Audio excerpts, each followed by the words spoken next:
All right, sports fans, how's everybody out there doing? William Martin coming at you one more time here on YouTube with another edition of the 300 Pounds of Sports Knowledge Podcast. And on this edition of the 300 Pounds of Sports Knowledge Podcast, I have the privilege of being joined by Mark Jenkins. Mark, how are you doing today, man? Doing great. Well, how about yourself, bro? Man, listen, I got zero complaints whatsoever. You know how it is. You throw a topic at me, I throw a topic at you sometimes, and we try to flow off of it. And I thought about like some of the stuff that's been going on in collegiate athletics, and you were the first guy that came across my mind. And for me, I feel like this: there is never such a thing where something is too big to fail. We've seen it in business more often than people think. Okay, but you have to wonder whether or not that same notion could apply to collegiate athletics one day, as far as being too big to fail.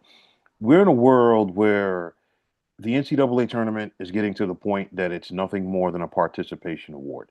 And the same could soon be said about the college football playoff, as every time that you blink, the decision makers are looking to expand that postseason tournament as well. A lack of leadership by the NCAA has just opened the door for the Big Ten and the SEC to flex their muscles across collegiate athletics and in some cases put a stranglehold on it. And like that's what I wanted to talk to you about because with what we're seeing from the Big Ten and the SEC as far as how they're dictating things, like two mob families, it's one of those at some point, is it going to be too much of a hindrance for collegiate athletics with what they're doing? Man, this is a great topic because right now we're seeing it kind of unfold right before our eyes, where the Big Ten and the SEC specifically are kind of creating a monopoly, so to speak, when it comes to the power of the schools that they have, and then also the kind of talent that they're constantly getting into those schools. And it's kind of crazy because when you think about it, back when we were younger, you had a power six, so to speak, and then, we dwindled down to a power five and then four. And now it's basically about to be just two conferences that are going to battle for the rights for pretty much, let's call it 80% of postseason play, and also talent wise, like just dominating 80% of the college landscape. And that's exactly why I call it a monopoly, so to speak, because we've seen monopolies happen in businesses time and time again. And, college sports is as big of a business as there is. And we're now seeing a monopoly, the beginning stages, and maybe even close to the middle stages of that monopoly kind of taking place. I'm going to kick it back to you by saying this. You mentioned the college football playoff, having ramifications from this. How about 8 of the 12 schools last year were from one of those two conferences? Yeah, listen, I mean, I'll see what you're saying and I'll raise you one. I mean, you look at this past NCAA tournament, I think the Big Ten got six teams into the Sweet 16. Hmm. Okay, the year before, we saw the SEC get the record, 14 teams into the NCAA tournament, in spite of the fact that four of those teams had losing records. And I think in the case of Texas and Oklahoma, they were each 6-12 in conference play, which is absurd. And we've gotten to the point that we're just rewarding teams based off of who they play, not who they beat. I mean, this year, of course, now people are saying, well, Auburn would have been an NCAA tournament team this year had we have gone to 76, in spite of the fact that they had a 16 and 15 record. Again, it's all about now it's all of a sudden who you play, not who you beat. Right. So, I mean, I think back to the Big East. The Big East is still the only basketball conference to send three teams to the Final Four. They did it in 85, Georgetown, St. John's, and Villanova. It's only a matter of time because the SEC and the Big Ten continue to shift the goalpost, if you will, that we're going to see one of these leagues have all four representatives in the Final Four. And of course, you know, both the Big Ten and SEC are big enough to be two conferences. Same could be said about the Big 12. Same could be said about the ACC. And of course, the people who are on the outside looking in, of course, there's still going to be people who, and like I said, going back to the mob family analogy, you got your Florida States, you got your North Carolinas and such. They're looking to become made, okay? Because it's one of those where they want a piece of that money on top of, and it's not to say that they're not getting paid in the ACC, but then on top of that, they don't want to get left behind. And of course, Hmm. if you're a Florida State, for an example, you're kind of like, well, wait a minute, what does Rutgers or like Iowa, have to do, or Vanderbilt have to do with a thing as far as football money goes? All right, and we want a part of that. I get it, but nonetheless, it's just like even the power conferences, being the Big 12 and the ACC, are basically at the mercy of the SEC and the Big 12 to the point that like Brett Yormark is trying to go out there and get deals with private equity. And basically, all of the schools in the Big 12 have said, you know what, we don't want it because it's basically, as far as getting like financial loans for these institutions and stuff like that. And all of these schools are saying no. But nonetheless, you think with the Big Ten and the SEC with what they're doing, it is a good old fashioned stranglehold on things. The NCAA is showing more and more that they are powerless in this thing because if the NCAA had power, okay, we wouldn't be talking about these mega coast to coast conferences because you hear time and time again the NCAA talks about student athlete. Well, like I always say, what about the student athletes that are in non-revenue sports? Okay, and you're asking a tennis team, from the state of Texas to travel to like Virginia, for an example, for a conference meet, whereas, once upon a time that was all in that region. And, it's one of those, you just look at it, it's out of control. And I look at the Big Ten and SEC. It's getting to the point that both of them are becoming two runaway freight trains. Yeah. So, go back to what I was mentioning earlier, talent-wise, so the numbers are just astronomical in the two main money sports on the first round talent that these two conferences are producing on a year basis. So 17 of the last 32 in the last NFL draft, 17 of the first round of the 32 first round picks were from those two conferences. It's more than half Right, right there right. on most NBA big boards, the top 30 prospects right now, 13 of them Big are Ten or from, Big Ten or you SEC. know, yeah. So it's ridiculous with the talent that they're getting. And that's what I think is going to be the breaking point for, like you said, a Florida State, for other schools in the ACC that have formidable programs in both football and basketball. They're going to say, hey, we got to figure out how not to miss the boat.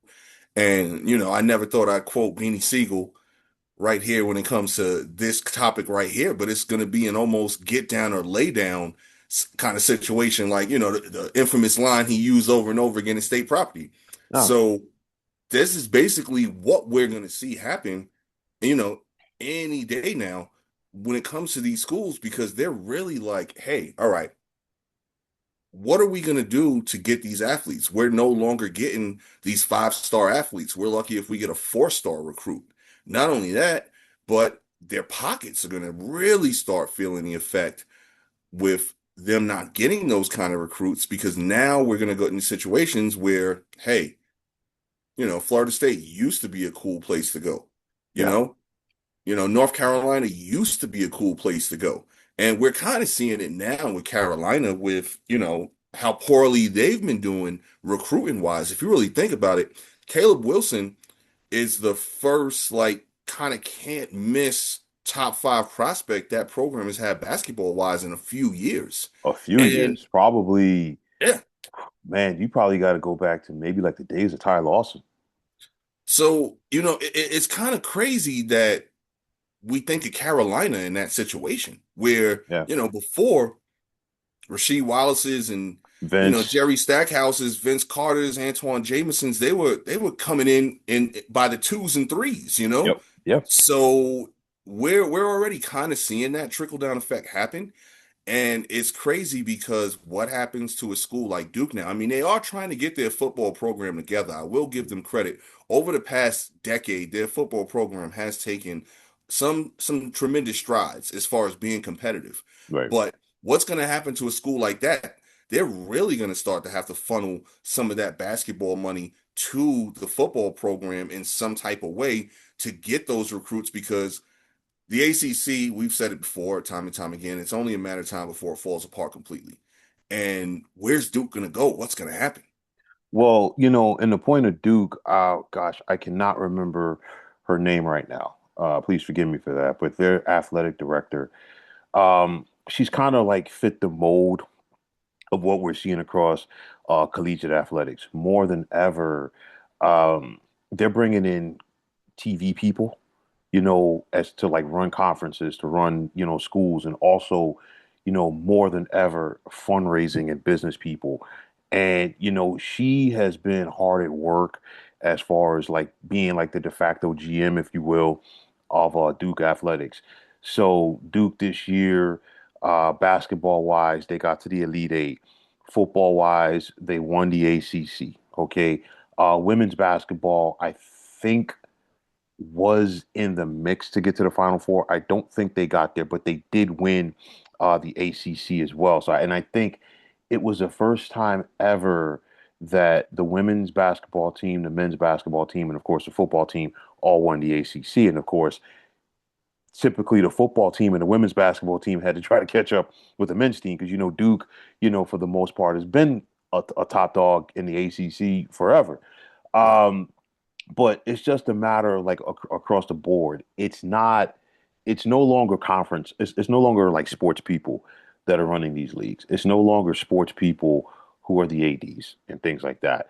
It's television people. And I go back to when the original Big East folded and they became the American. They brought in Mike Oresco. He was a network executive for CBS, and he kind of like gave them some stability. And of course, American Conference, solid conference at the time, but on a smaller scale. So, of course, now your big boys in the Big Ten and the SEC and even the Big 12 and so forth, um, they have, gone that route too. And they've gone the network executive route. The Big 12 brought in Brett Yormark, of course. He was able to stabilize the Big 12, which almost went under. And then, of course, you think about Tony Petitti with the Big Ten, and then Greg Sankey, with the Southeastern Conference, and it's all about they can really care less about tradition Right. anymore, and I think we're seeing it all across sports, not even just at the collegiate level, but at the pro level as well. You're getting television people in there. You're getting more business people, ownership in the ownership room, the professional ranks. All of these folks, all they care about is money. And the problem is that in some ways you dilute the product because the networks are just going to continuously throw boatloads of money at you just for the word playoff, just Mm-hmm. for the word tournament. And that's the issue. That's why the NCAA tournament is going from 68 to 76. That's why, we are consistently seeing, um, or hearing talks rather about expanding the college football playoff. And it's like, it's crazy. It's like, I mean, for so many years, we sat back and we watched college football. And it was like, okay, there were times when we might have had a team finish with the same record. They couldn't play each other in a bowl game because, conference tie-ins to bowls or whatever like that. And you're like, okay, they should have played. Okay. So we've gone from that to the BCS. And of course, as soon as you brought in the BCS, there was always going to be that third team that said, you know what, we should have Mm-hmm. been, there. Then when they went to the 14 college football playoff, it was, oh, what about us? Okay, there was always a 15. They went, and I'm thinking when they were at four, I'm thinking, all right, maybe they expanded to like five or six, have a couple of playing games, and then, kind of like wrap this thing up. They went light years ahead. Yeah. Okay, from 4 to 12. Now we're talking about possibly going from 12 to 16. And in some cases, some people are actually mentioning going to 24. And there's always already rumblings that if they go to 24, some like, you know what, we should just do away with the conference championship games. And again, to me, I know the conference championship games have not been around as long as the bowl games, for an example. But there's a lot of tradition in those conference championship games. Going back 30 years, okay, I always felt that the SEC championship game was a big deal, even when it was SEC East against SEC West, because you know you were getting a quality team. It was Atlanta, it was a Georgia Dome, a lot of rivalries, taking place, in that building. It's still, even with this expanded college football playoff, I think the SEC championship game still means something. The Big Ten championship game means something. Once upon a time, the Big 12 championship game meant more. It still does because the Big 12 for the last couple of years has been a league that, to your point, they're only going to get one bid into the college football playoff because of the fact of the monopoly that the Mhm. SEC and the Big Ten hold upon things. So I still think that there's an importance, but the problem is, and again, this talks about the monopoly aspect because whether this college football playoff goes to 16, like Greg Sankey wants it to go, or whether this thing goes to 24, like the Big Ten wants, do you really think that's going to set up to see, okay, you know what? A Northern Illinois or Boise or even an Arizona State, out of the Big 12 or, a Virginia Tech, maybe out of the ACC as the third best team in the ACC get in? I don't think so. You put more spots into this thing, and you're going to hear more excuses from the SEC as far as saying, hey, you know what? We got a four-loss Arkansas team, but you know what? They played Texas hard, so they deserve to be in. Or you're going to have the Big Ten. Well, Iowa went 9-3. They had a tough schedule, so they deserve to be in. That's all it's going to be, and it's basically because the Big Ten and the SEC are allowed to rule the roost and do whatever they want.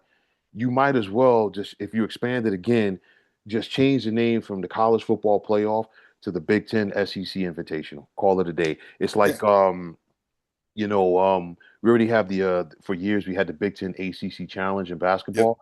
That's basically what the college football playoff is going to be. Yeah, and it's funny that you said that too, because I was literally thinking that same exact thing earlier, Hmm. is that it's going to wind up being that. And here's the equation that I kind of came up with that kind of leads to what we're seeing.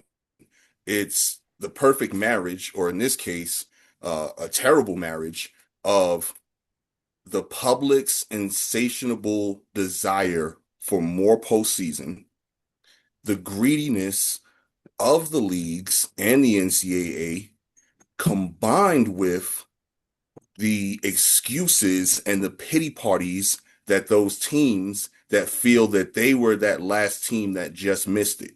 When you combine those three things together, this is the cluster, you know what, Yeah, that we get constantly. yeah, yeah. And it's ridiculous that no one is ever going to step in and say, hey, enough's enough, because we've talked about this, a couple weeks ago with the expansion with the NCAA tournament. No matter how many times we expand it, there's going to be a combination of those three things in play. Yeah. Same thing now with the college football playoffs. It's going to be the same thing where it doesn't matter if it's two, if it's three, if it's 12, if it's 100. There's always going to be that 101st school complaining. There's always going to be that fan saying, hey, you know what? I guess they maybe could have had a chance. You never know. Right. Let's get them in there. I don't mind more playoffs. And the schools and the leagues saying, give us more money, give us more TV money, give us more beer money, give us more ticket price money, give us more everything. So, bro, when you really look at those three things together, there's no kind of voice of reason, so to speak, from the fans, from the powers that be, so to speak, or from the teams and schools themselves. There's no voice of reason. And until there's a voice of reason somewhere, we're just gonna keep getting this expansion over and over again, man. No, listen, it stinks because you think about it, when the NCAA steps in and puts a school or an academic program or an athletic program, excuse me, rather, on probation, they always use the term lack of institutional control. Hmm. What we're seeing right now is a lack of systemic control Right. because, again, there's nobody there to police things. And you think about it, yeah, you have your conference commissioners, okay? And I know that, in the professional sports world, you have a commissioner for each sports league. And of course, his or her job, A, is to do the bidding for the owners, okay, to be the stunt man, if you will. B, of course, and you could make a case if B should be A, but nonetheless, keep hemorrhaging cash, for the owners. But still, that league commissioner can step in and tell the players, hey, what you're doing is wrong. That Hmm. league commissioner could sit down and talk to the owners. And even usually with the owners, they have their own checks and balances system where it's like, you know what? Okay, what you're doing is wrong. What we're seeing at the collegiate level is more of the Big Ten and the SEC saying, you know what? We're going to do whatever we feel like doing. And either you get in line or, you get plowed over. That's it. And it's a situation where the Big Ten and the SEC are basically negotiating deals on behalf of college football, if you Yeah. will, and they're going back and telling everybody, well, this is it and this is the way it is because every time you listen to the room and they talk about the expansion aspect, well, the Power Five, the non-power, the Group of Five, the Notre Dames of the world, they're like, well, you know what, we had to agree with them, okay, and it was like it's not like we wanted to, we had to. Okay, like we had no choice. And that's basically, the issue right there. We've heard rumblings about to the point that the SEC and Big Ten have like threatened to you know, just leave everybody else in the dust and do their own thing, if you will.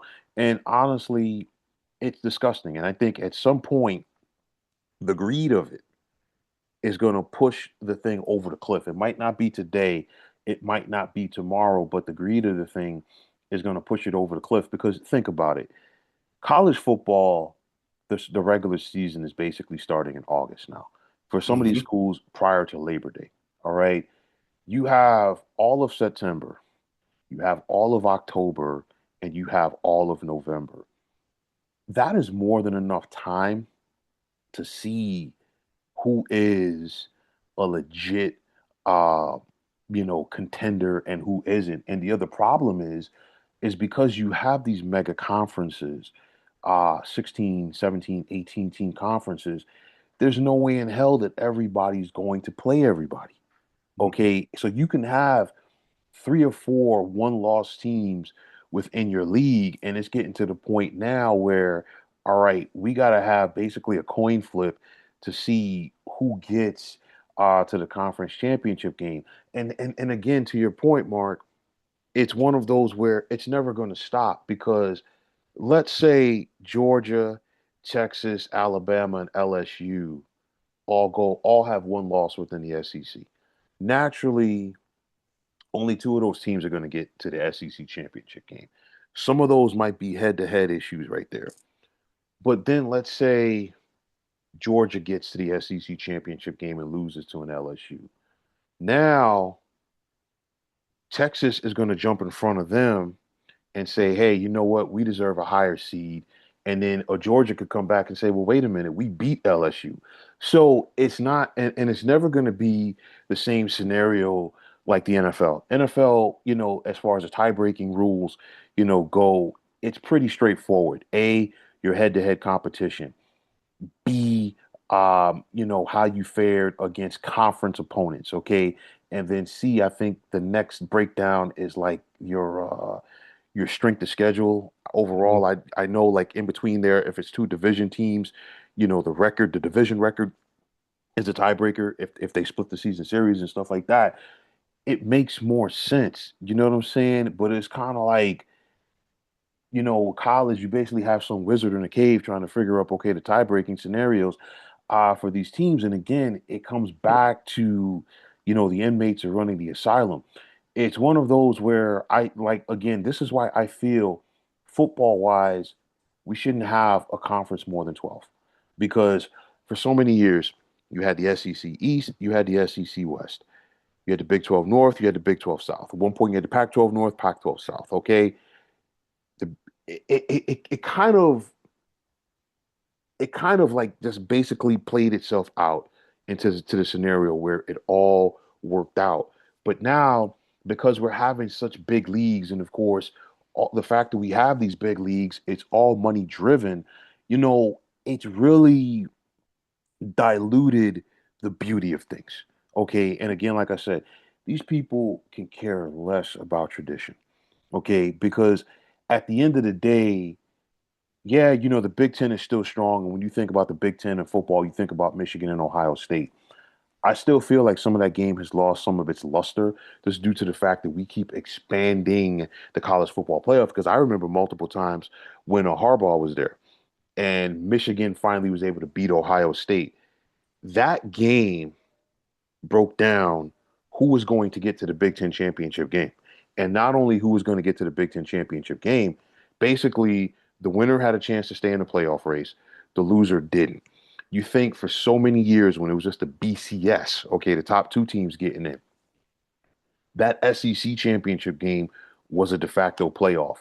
And I think that's where the idea kind of started because they're looking at it because for so many years, the SEC championship game, as an example, that was a top five matchup, not a top 10, a top five matchup. So they're like, okay, what can we do if we add the word playoff into this or postseason, and get this again? And that's basically what they've done. And it's just a money grab. And it's just unfortunate because, again, like I said before, you got TV people running these leagues now, not sports people. And they can care less about a kid in softball having to travel from California to Right. Florida as an example for a conference game. And at the end of the day, the school administrators can care less either because that kid may be having to go play softball from California to Florida. That could be the difference in that school getting $70 million a year for football and them getting $45 million a year for football. And school presidents can care less. Why? Because the more money that they bring in for that school, guess what? The bigger bonus that they get. It's Yep. all money driven, man. Here's what I think is going to happen next, unfortunately. And I think it could be some beneficial things to what I'm about to say, but I think mostly it's going to be detrimental things. And you mentioned, the conferences are just becoming really overstacked, overcrowded. That's not going to stop. We're going to see more and more. We're going to see 20, 25, maybe even 30 team conferences coming up here pretty soon with the Absolutely. SEC and the Big 12 specifically. And with that, what's going to happen? To your point, you said, what's going to happen when there's X amount of one-loss teams and they're trying to figure out what it is. What I think is going to happen is, one, as a result of that stuff, they're going to minimize out of conference scheduling in the regular season, in They've, football specifically. it's already started. Yeah, but it's going to be like pretty much non-existent. The Right. only kind of, I think, out of conference scheduling that you're going to see is SEC teams squaring off against Big Ten teams, just so they can have that feather in their cap, so to speak, on their resume Right. later on saying, hey, in that head-to-head matchup, we defeated them. That's the first thing that I think we're going to see. There's going to be no more, you know, the Big 12 is basically going to be squeezed out, essentially. Like them and the ACC are going to be completely squeezed out of this. And the second thing that I think is going to happen is with those non-conference games being minimized, I think also at the tail end of the season, we're going to start to see a tournament, conference tournament with the SEC and the Big Ten. I think it's going to be somewhere small scale, maybe let's say, let's take the top 6 or 8 teams Mm-hmm. in both conferences and then have a tournament to let that play out to see who then wins that league. Right. Because now, what are you going to do? You're going to attach tournament to that with the association of March Madness, and Right. it's going to be December Madness or whatever you want to call it, like Christmas craziness, whatever, Mm-hmm. something that they're going to hype it up and it's going to lead into the college football playoffs. So now they're going to be able to get 20, 24 teams, whatever that looks like, into the college football playoff. And then you're also going to have these 6 to 8 team tournaments for both the SEC and the Big Ten. That's what I think. I think we're headed there in the next 10 to 12 years, ultimately. I think, and I said this as soon as the Big Ten went to 18. I said it's only a matter of time before we get somebody going to 20. Because honestly, if the Big Ten really wanted to, they could be at 20 right now. Hmm. Because when the original Pac-12 broke up, Stanford and Cal wanted to get into the Big Ten, and I Yep. thought I thought it was going to be a slam dunk that it was going to happen. The Big Ten said no, Right. and I was a little shocked by that, because from the standpoint that as much as we want to talk about the Big Ten athletically wise, some of their programs are also big academia wise as well as their endowments, and you think about Cal, Berkeley, and Stanford, in that aspect. So it's only going to be a matter of time because there's already rumblings about the SEC going to 18 by the end of this decade because from what I heard, and I talked about this before, it's almost basically a done deal about North Carolina Hmm. leaving the ACC to go to the SEC. It's just a matter of who they would bring in with them from the ACC. I know Florida State wants to get into the SEC. Um, the SEC doesn't want them. Florida doesn't want them. Okay, honestly, at this point, I would think the only way that Florida State would get into the SEC is if the Big Ten wanted them. Okay, and I don't think that the SEC would want the Big Ten to plant a flag in their backyard per se. So nonetheless, it's one of those where it's only going to be a matter of time before we get to 20. I brought up and you added to it as far as these schools not really playing anybody. Georgia and Florida State just canceled their home and home series, which is coming up in a couple of years. It was Florida State that did it, not Georgia. And you're having some SEC teams who are looking to get out of some non-conference games. Now, it started last year because Texas began the season ranked number one, and I think they didn't finish the season unranked, but they did become the first preseason number one to at some point not be ranked in the season. And I know Steve Sarkisian, was pointing to, well, we had to go on the road and play Ohio State to begin the season. And my thing is this: nobody schedules a game thinking about losing. What happened, to wanting to go out there and win. I think back to when Pete Carroll was coaching at USC. Pete Carroll had a non-power school mentality. We'll go anywhere and play anybody anytime. And I remember SC traveled all across the country and faced every single conference. They went to Auburn and shut out Auburn to begin the season when Auburn was a top 10 team, 23 to nothing. Okay, they traveled to Lincoln, Nebraska to take on the Cornhuskers. They traveled to Charlottesville to take on Virginia. They traveled to the Meadowlands to take on Syracuse. They traveled to Texas. No, I think he was gone by that time, but they did travel to Texas at one point to play the Longhorns. So it's one of those where, what happened to the competitive spirit? Okay, let's go out there and play these teams and see who we have to play. Now it's like, you know what? Well, the gauntlet of our conference schedule. So to your point, I think some of that will happen. I do know that the Big Ten and SEC have had, somewhat talks about a Big Ten versus SEC challenge for football, which would make sense because you're talking about a 9 game conference schedule. And I think now, especially since the SEC is going to 9 games, so a 9 game conference schedule. And I think it should be a prerequisite across the board. All of these power conferences, they're all playing 9 games now. You play your 9 conference games, you got to play one game against a power conference school, out of conference. And some teams in the SEC already do it. Florida, Florida State and Florida play each other. Clemson plays South Carolina, Georgia Tech.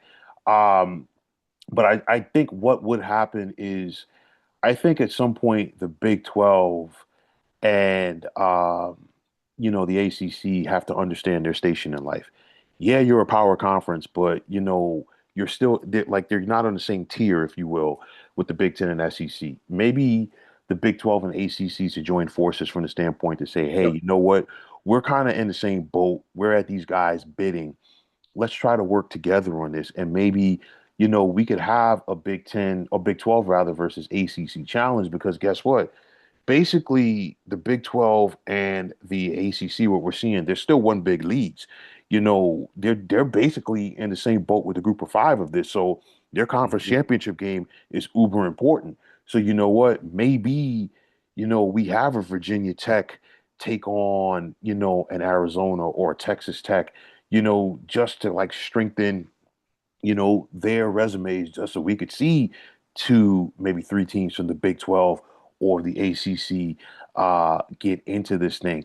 But, you see it and it's like you see what's unfolding and you ask yourself, are Greg Sankey and Tony Petitti at this point just simply drunk with power? Because what is going on here, man? So I'm glad you brought that up because literally, as I was thinking, my point of what's happening, what I think is going to unfold, basically the antidote, so to speak, that what I was thinking of is the Big 12 and ACC have to figure out a way to join forces. Now, I'm not saying that they come together and create A another mega, mega conference. I'm not right. saying that at all. What I'm saying is what they need to do is they need to get in the meeting rooms together. And they also, I think, would probably be wise to get the new up and coming kind of Pac-12 involved with this too, Yeah, or Pac-10, whatever they're going to call themselves. Who right, knows, Pac-8, Pac-6, but whatever. They need to get them involved too and say, all right, here, look, the writing's on the wall. This is what these two leagues are trying to do. What we need to do is essentially freeze them out, so to speak, and only work with each other. Yep, let's go ahead and schedule our conference, schedules, obviously, but we need to have as many ACC and Big 12 out of conference games as possible, right, not taking games with SEC teams, not taking games with Big Ten teams, because the writing's on the wall, like you said, that this is eventually going to happen. And if we don't do something about this, and this is where Yormark and the top dogs need to really sit here and say, hey, we're not going to have jobs right. soon. This position is not going to exist anymore unless we do something about it.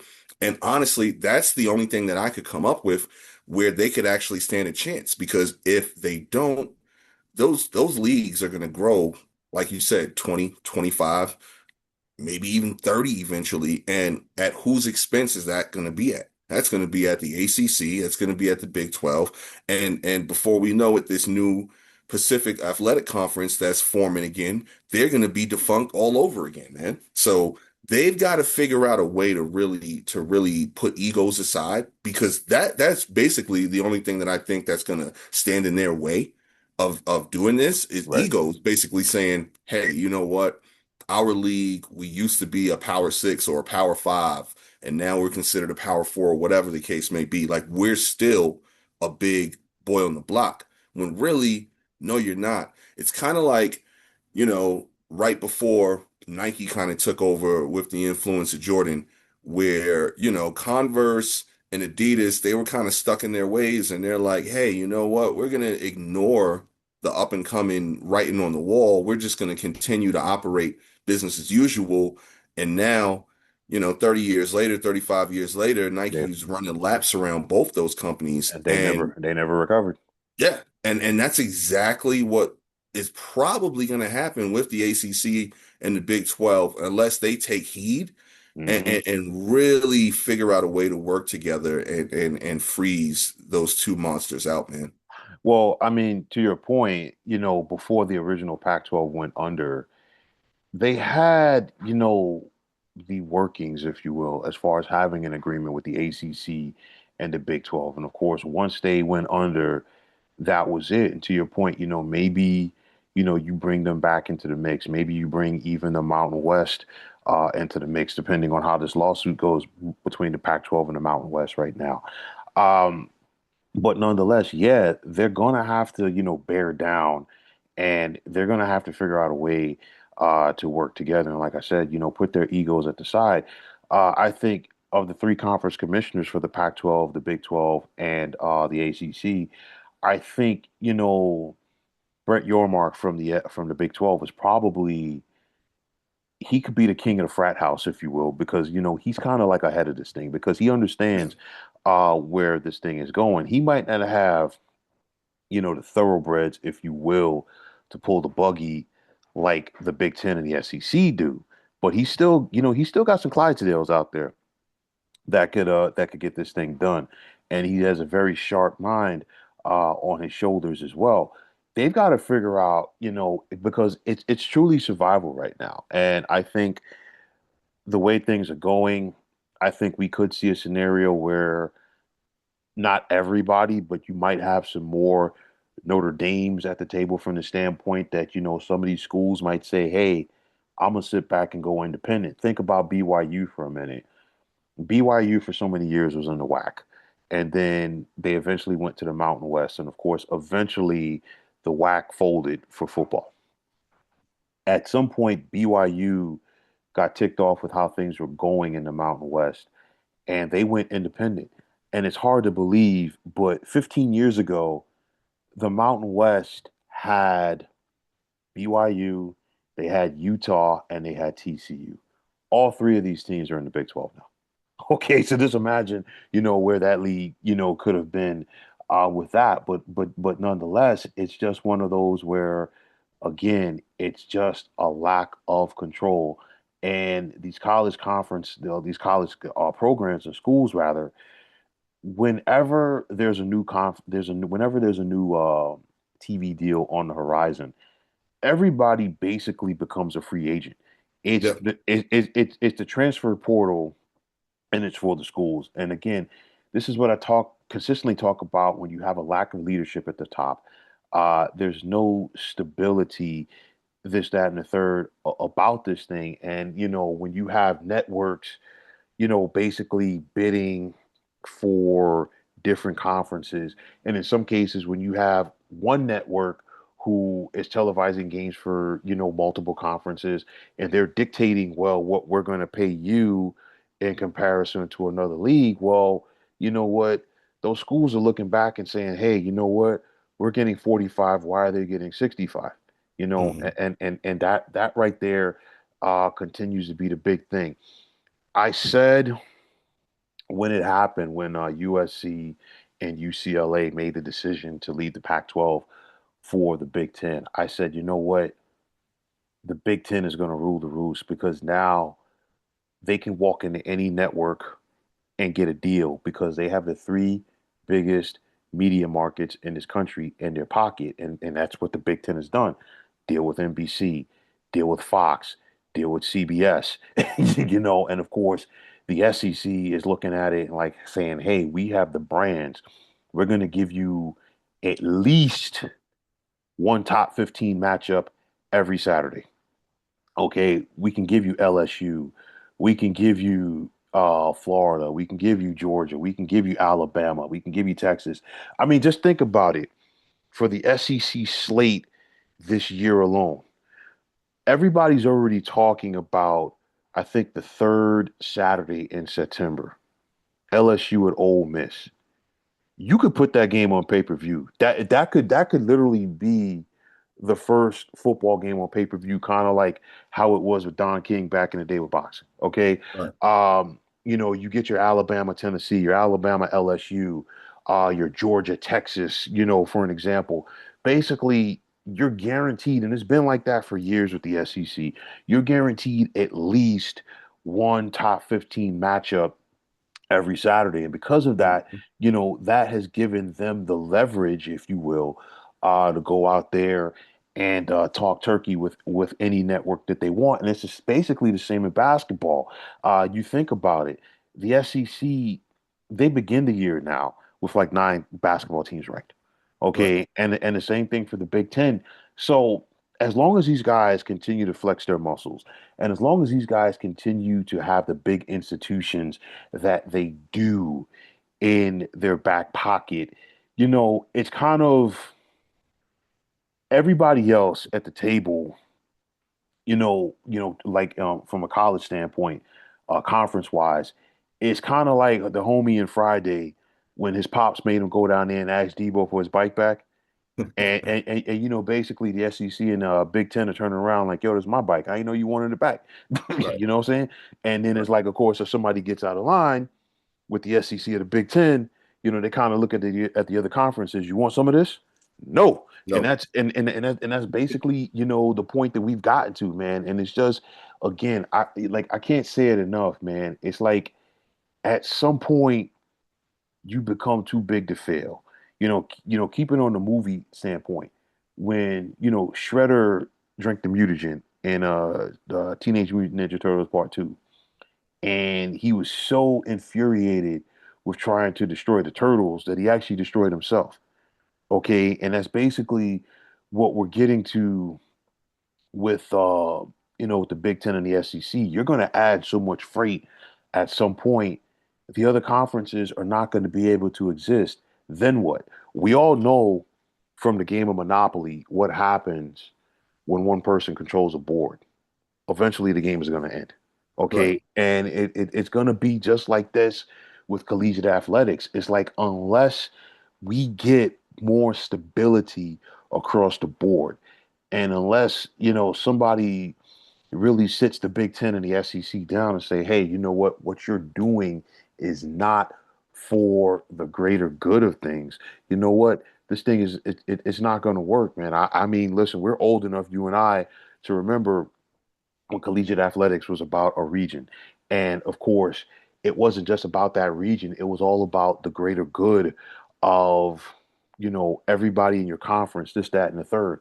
Now it's like the wild, wild west. And I know some of the people want to like focus on the transfer portal. Some of the people want to focus on the NILs that these kids are getting, but nobody is focusing on, or not enough people rather, are focusing on, what these schools are doing, what these conference commissioners are doing, what these networks are doing, because behind the scenes, they're pushing the buttons on this stuff. And whenever there's changes, no, like the student athletes, if you will, they never have a seat at the table when it comes to expansion. They never have a seat at the table, when it comes to conference realignment, because they're the ones who are affected the most by these things. And again, it's just a lack of leadership, and the Big Ten and SEC, unfortunately, have been allowed to run wild. Think about this, right? It's kind of similar to what happened in professional wrestling. How there used to be territories. There used to Right. be, your AWA, your NWA, your Jerry Lawler's promotion out Yeah. in Memphis, Memphis. all these different federations all across the country. And what happened? Vince McMahon slowly started to poach Hmm. each region's best talent. That's Hmm. exactly what's happening across college sports right now. Right. These leagues are poaching the talent of these other leagues. Big 12, big example there. They're losing schools left and right. So what are they now doing? They're going, to your point, the Mountain West, and they're taking those Mountain West schools. Hmm. So it's basically going to get to the point where now these second tier and third tier conferences are not going to be able to have anything. They're not going to No. be able to recruit any type of athletes. They're going to basically get walk-ons, so to speak. And that's all these programs are going to be able to field. And when that happens, the play is going to deteriorate and the interest is going to deteriorate, which is then going to lead to more power for that monopoly. And that's Right. exactly what we saw happen in pro wrestling, where WWF, before they were WWE, basically absorbed everything Hmm. and got to the top. And they only had that one competition in WCW, so to speak, where they were losing for a while. But then once they overtook that, It was the over. game was basically theirs. Yeah. And that's what we're gonna see happen unless something radical was done. And I just thought about this, Hmm. a couple of minutes ago. when you had mentioned TV deals kind of run everything. Absolutely right there. And the ACC and Big 12 need to seriously consider working together, like we said, and on the field things, stuff like that. But here's where they really could make a game-changing situation, in my opinion. I'm pretty sure that their rights are locked up for a while with their conference games. Correct.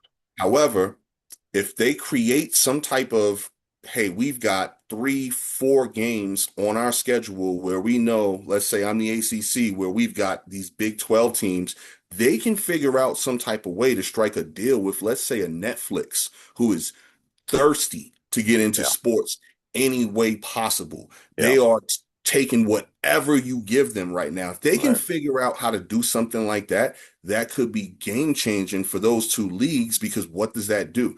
Now you have a huge deal in place with possibly the biggest streaming service in the world Hmm. and the fact that it's global. Now you're going to Right. introduce college football to people in Belgium, to Right. people in New Zealand, Right. wherever the case may be. And now you're going to have more of a following, more financial backing, and you could potentially save your leagues from eventually folding, which is what's going to happen if they just stay status quo the way they have been doing.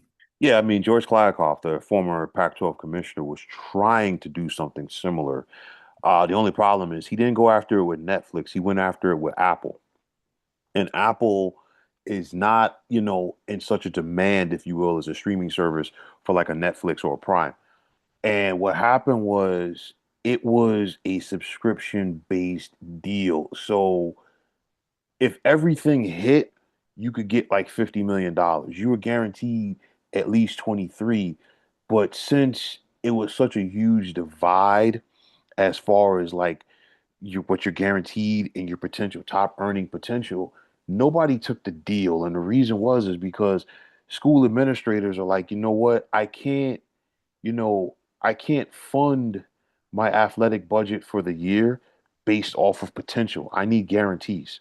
Okay. And that was the one problem. Now, if George Kliavkoff had a mind like a Brett Yormark, for example, he would have probably done what you said and went to Netflix, and Netflix being thirsty for it, Netflix probably would have like ran with it because Yep. Netflix already has the subscriptions in place, and we're probably not having this discussion right now about Mhm. USC and UCLA and the Big Ten. Right. So, but Can it's you just imagine USC on Netflix? they would have made money. Listen, Box listen, office. they would have made money. And again, I've said this before, the Big 12, I think, is in a better place to last long term than the ACC for a variety of reasons. I think there's more unity out of the Big 12 than there is the ACC. And typically, whenever these conferences go under, it starts with a lack of unity. It starts with a lack of leadership at the top.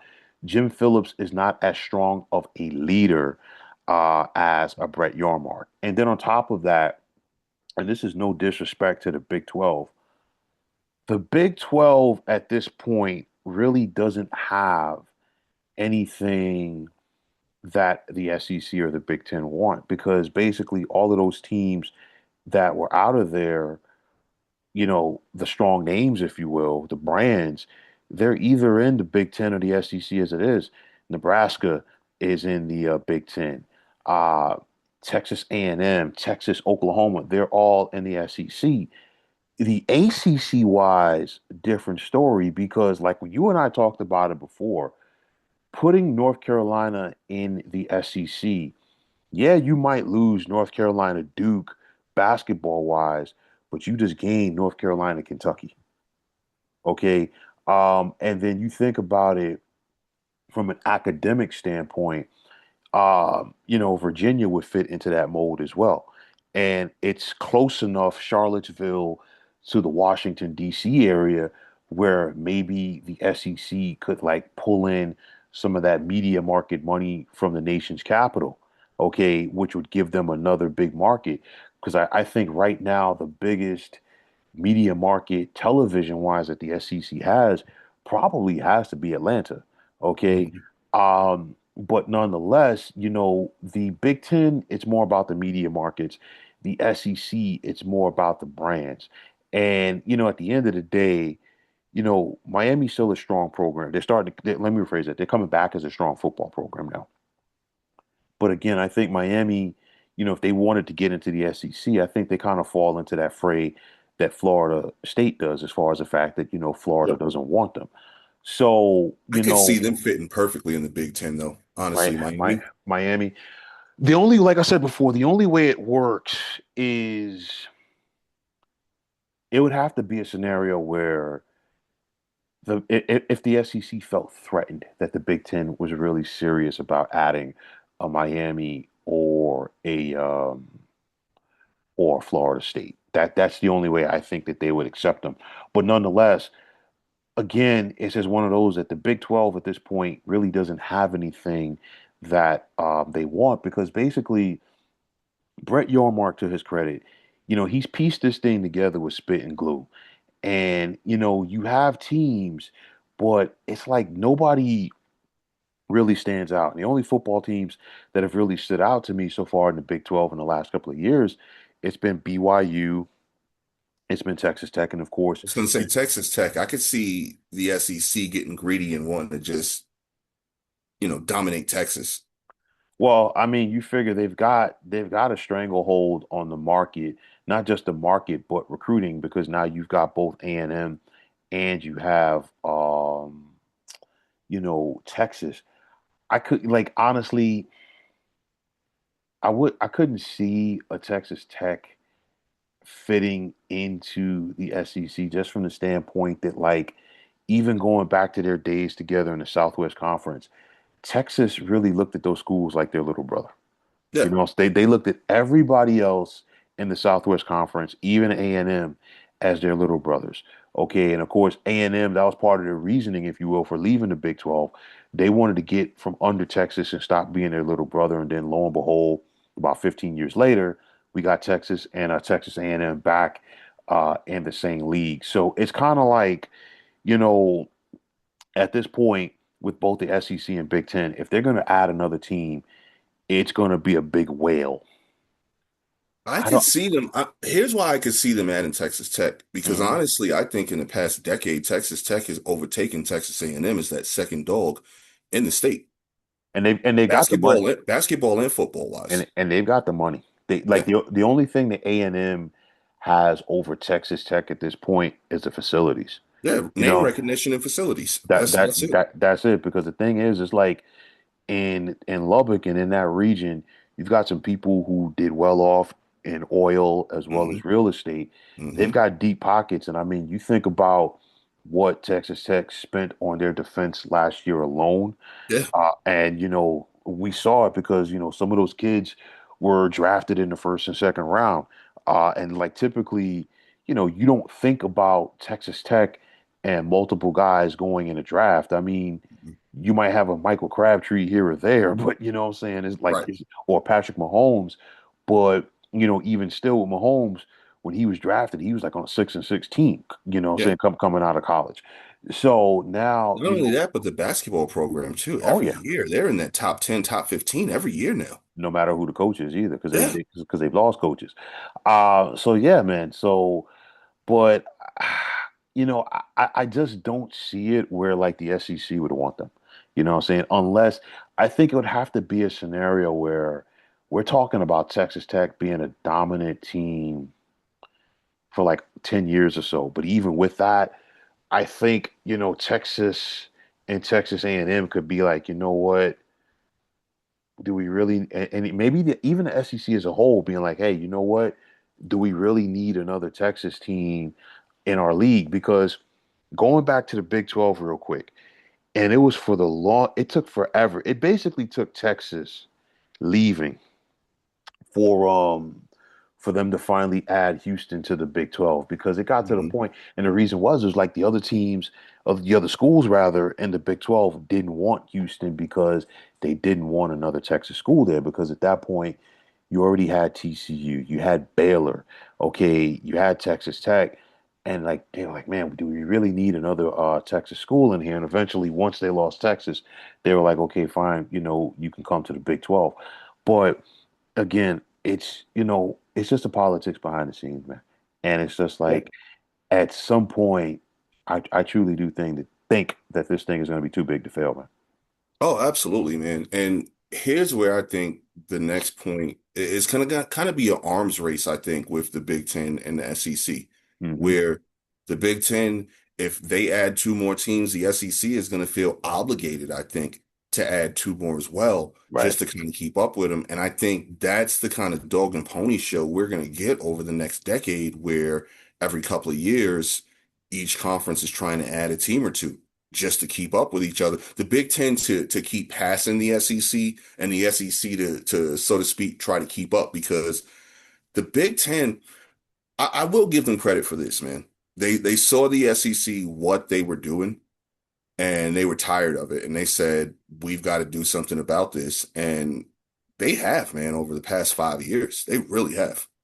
No, listen, like the Big Ten, because it's one of those where, from a fan standpoint, where you clamor for something, there's a lot of pride at stake. And you think about, the history football wise in the Big Ten, history basketball wise in the Big Ten. They were tired of seeing year after year after year after year after year. It was basically a lot of different schools from the SEC took their turn, Yep. winning the national championship. Georgia got a couple with Kirby Smart. You think about Florida had a couple with Urban Meyer. LSU, whether it was Les Miles or Ed Orgeron, they were, getting a couple of championships. We know about Saban and Alabama, and even Auburn was in that mix, for that one year Hmm. with Cam Newton. So it's like you're seeing all of that, and you're kind of like, you know what? Yo, what about us? Because it's like if you're Michigan or you're Ohio State, you're like, you know what? We're not exactly chopped liver. Right. Okay. And, now they finally broken through. I think that the NILs have, had something to do with that because the SEC always paid kids. They just paid them under the table. Oh yeah. Now it's kind of like it's more evened out, if you will, and everybody, is invited to the circus. So now, we're seeing, the Big Ten, flex their muscles. And again, it's not just about, football, because again, we just saw six teams from the Big Ten get to the Sweet 16. They had four in the Elite Eight, and then they got two to the Final Four. And it's hard to believe, but when Michigan won the national championship last month, they were the first Big Ten basketball team, men's on the men's side, to win the NCAA tournament since Michigan State back in 2000. And honestly, it was a clean sweep for the Big Ten because they won the uh, they won the national championship in football with Indiana. They won the men's championship with Michigan. And then, of course, UCLA's women won the NCAA tournament as well. So, yeah, man, things are changing, man. And it's just like, you know, the Big Ten got tired of being pushed around. And I think the Big Ten got tired of hearing, the speed of the SEC, the athletes Mhm. that they have in that region. And the Big Ten is like, well, you know what? We send guys to the NFL. I mean, you look at Ohio State. I think four out of the top 11 picks Yeah. last month in the NFL draft Yeah. came from Ohio State. So, and for so long, it was basically every year like five or six guys were getting drafted in the first round from Alabama when Saban was there. So, yeah, the Big Ten got tired of getting pushed around. And it's not just that they got tired of getting pushed around on the field, they got tired of getting pushed around in the boardroom as well.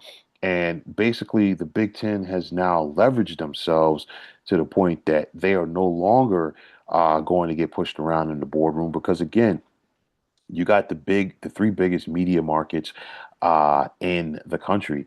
And, getting back to expansion, the Big Ten and the SEC, I think both of them are to the point where they're only going to expand if they have to. And like I said, they can sit back and be extremely exclusive, if you will, as far as who they add and who they don't add. And of course, like I said, going back to the mob analogy, you got some schools out there that are trying to become made.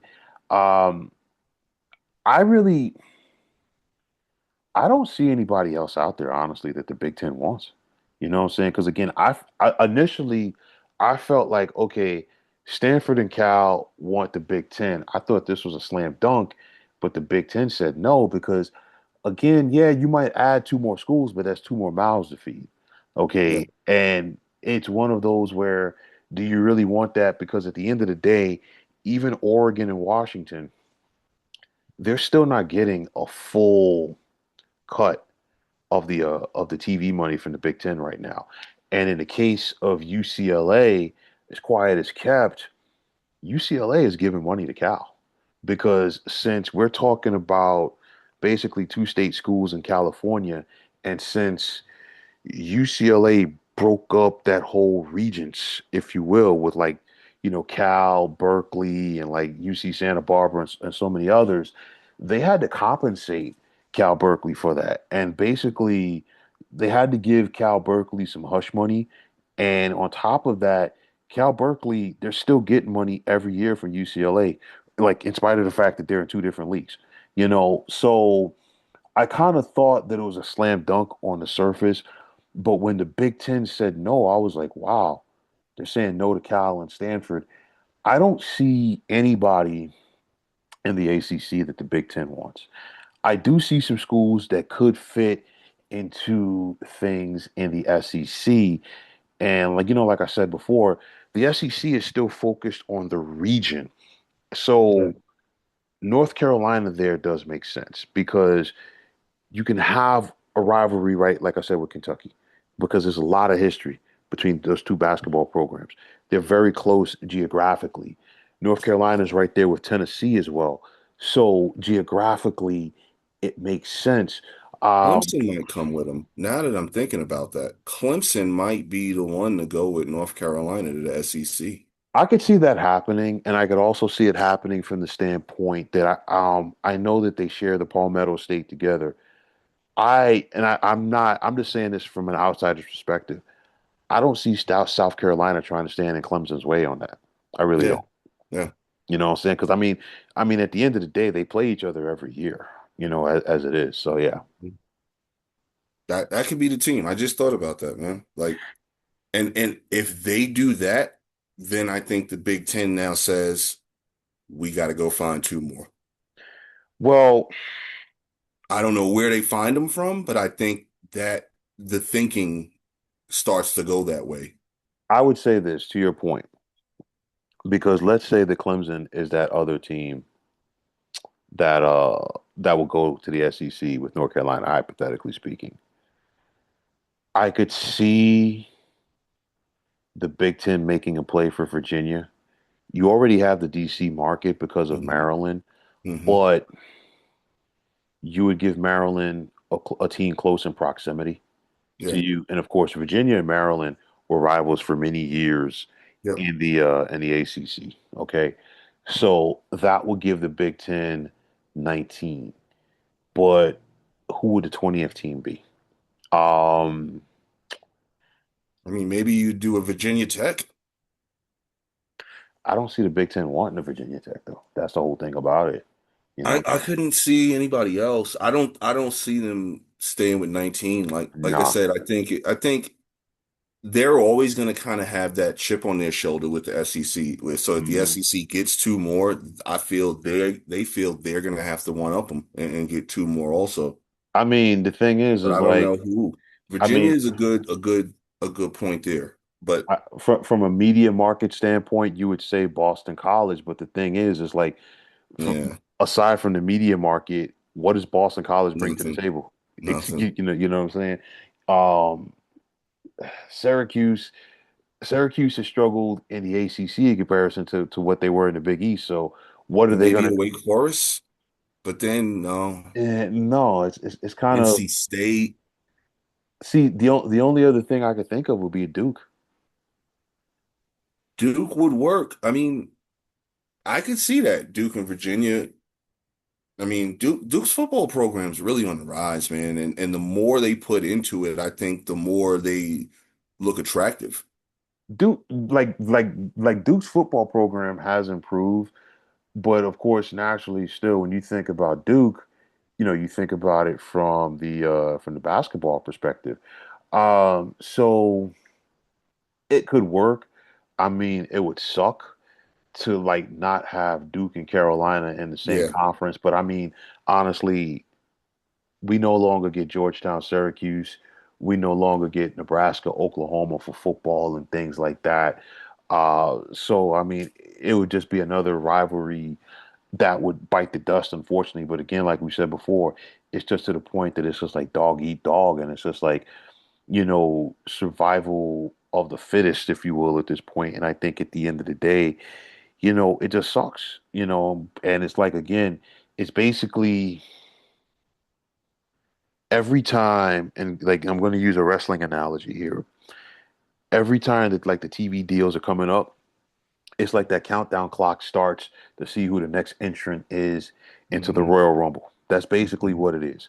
And these guys, because again, with that last deal that the ACC had, they basically sweetened it a little bit so to kind of cushion the blow if somebody wanted to leave a little early because they signed that lengthy grants of rights and stuff like that. And of course, Clemson and Florida State challenged it in court.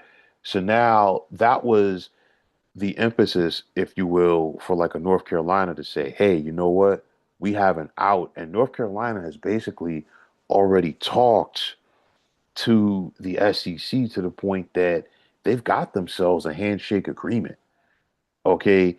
And so, yeah, so it's going to happen again. If the ACC, for an example, were to lose in North Carolina or Virginia, I don't know where you go for other schools because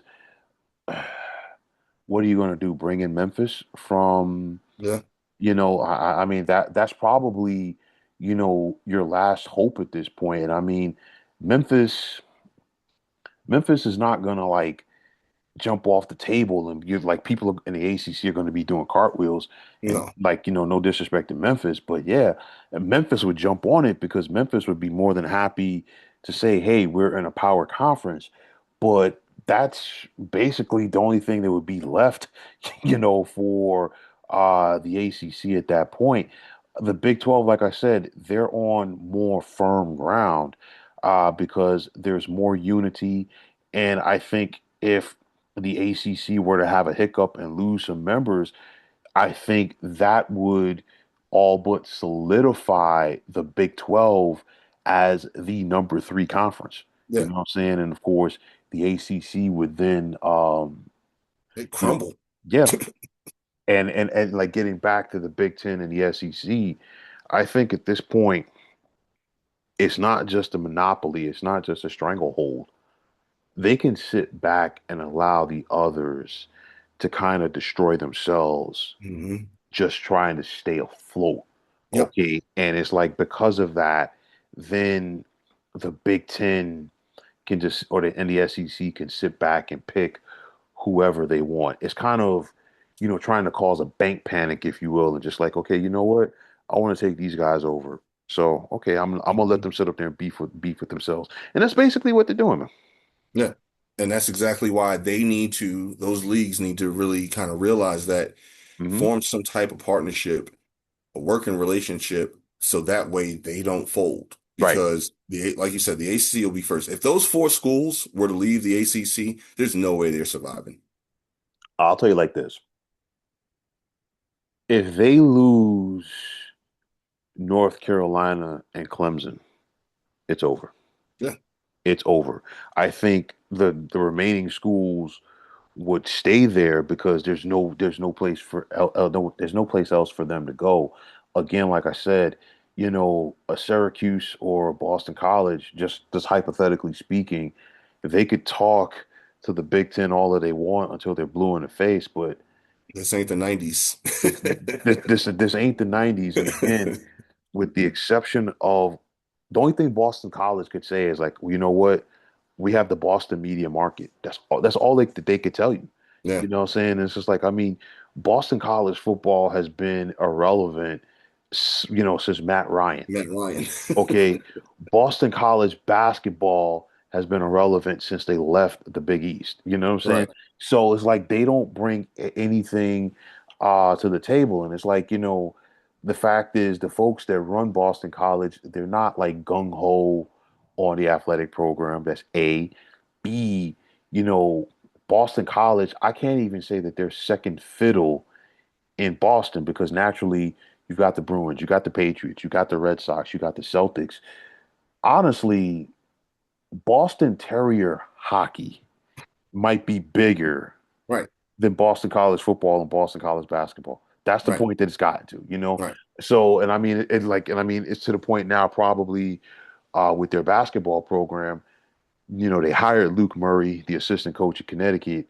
They're probably gonna, try to have a Bill Murray night or whatever like that, since that's his son, to try to maybe, drum up some interest or whatever like that. Maybe he comes out there and does a skit from What About Bob or whatever like that. But Ghostbuster bobbleheads. right, you know what I mean. Well, college basketball season is during the month of February, so maybe he does something for Groundhog Day. Like Right. that's basically it. But yeah, nonetheless, they don't have anything Mhm. that anybody else wants, and it's just like again, NC State. The Big Ten or the SEC don't want them. Wake Forest, we can go right down the list. Okay, so but if you lose North Carolina, if you lose a Duke or somebody like that, or Clemson, just throw in the towel, man, because it's over. Yeah, You know. seriously, that'll be it. Hmm. But yeah, folks, we covered a lot on this podcast, and again, like we said, the grip that the SEC and the Big Ten have on things is immense. And I think that grip is only going to get stronger and tighter. And it's not good in the long term for collegiate athletics. And Mark, as always, I want to take this time to thank you for joining me on this podcast. And as usual, please let the people know what's going on, with your projects and stuff that's going on. Tune in to Stir the Pot podcast. The YouTube page is actually Stir the Pot Podcast 718. So check us out Thursday nights. Just talking a little bit about any and everything. I think this week we may have a little bit of talk about the draft lottery fallout. I'm not sure. I gotta kind of convene with the fellas and see, but I think that would make sense. Well, listen, I mean, there's a lot to talk about there because there's a lot of fallout from a lot Oh of different man, teams. the Pacers. God. Yeah. Listen, I don't know who got well, I could say I don't know who got it worse, the Pacers or the Nets, but at least the Nets have a pick. It's not top four. And I mean the Nets, they don't know what they're doing with picks anyway, but that's a whole nother story for Sean another day. Marks. Sean Marks is one of a kind, man. Listen, I don't know who has more secure jobs protection in the New York City area right now, Sean Marks or David Stearns. But the bottom line, both of them might have photos on their bosses. That's the only thing I can think of right now. But yeah, but that's a whole other topic for another day.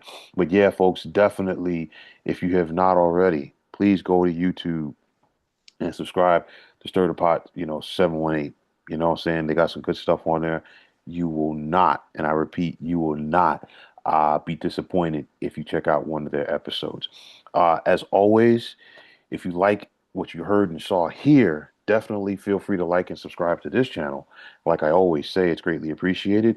Also, if you're on the X, formerly known as Twitter, check me out anytime at 300 pounds of sports. And like I always say, if you give me that follow, it'll be my pleasure to do the same in return. And that also goes for Instagram, where you can check me out at 300 pounds of sports knowledge.